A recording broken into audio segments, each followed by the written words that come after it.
Hi, this is the Daily Forex Report for September 30th. We're going to look at the US-Japanese yen pair first. This pair moved lower, did have a significantly larger tail than the previous session. Did pull back to close pretty much at the low of the previous session. We are looking for this pair overall to be moving sideways. Short term, slight bias to the downside. Look for it to potentially retrace and hit 84.17, possibly moving down to 82.63. Look for some resistance around 83.80 and look for some support around 83.15. Now looking at the Euro-USD pair, this pair just continues to move to the upside. Did form somewhat of a doji bar, not quite there for a doji bar, a true doji bar, but definitely resembling one. Potential for a reversal during this next session. Keep an eye on it. We are looking for this pair, however, to continue to the upside. Look for it to hit some resistance around 136.80 and possibly hitting some support around 135.50.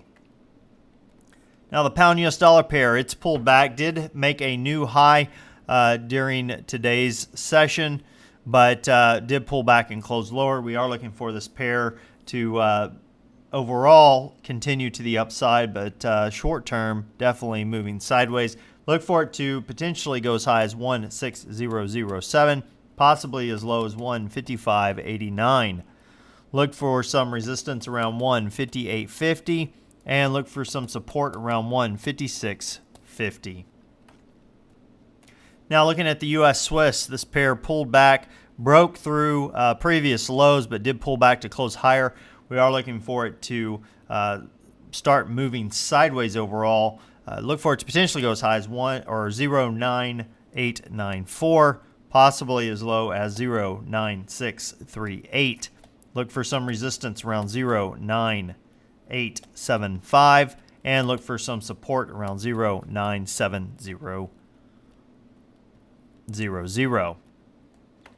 Now, as far as news announcements go, we have the U.S. releasing the University of Michigan Confidence Report for September at 9:55 a.m. Eastern Time. Consensus on that is that it has moved higher from 66.6 to 67.0, which could be good news for the U.S. dollar. We also have at 10 o'clock a.m. Eastern Time, the U.S. is releasing the ISM Manufacturing for September, showing a decrease, though, from 56.3 to 54.5. Okay, well, what am I looking for as we go into Friday's session? If you take a look at the U.S. The Australian U.S. dollar pair, this pair has created a swing trade setup, pretty much just crossed it, looking for it to come on down. We have basically an area of previous resistance in this area that we could see it come down to.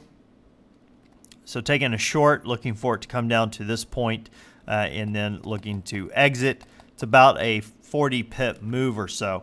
We do have a setup similar to that in the New Zealand US dollar pair. This one's a little bit further from breaking out to the downside. And of course we have an area of two different areas of support that it could come down to. Looking for a short coming down to this point, potential exit number one, and potential exit number two.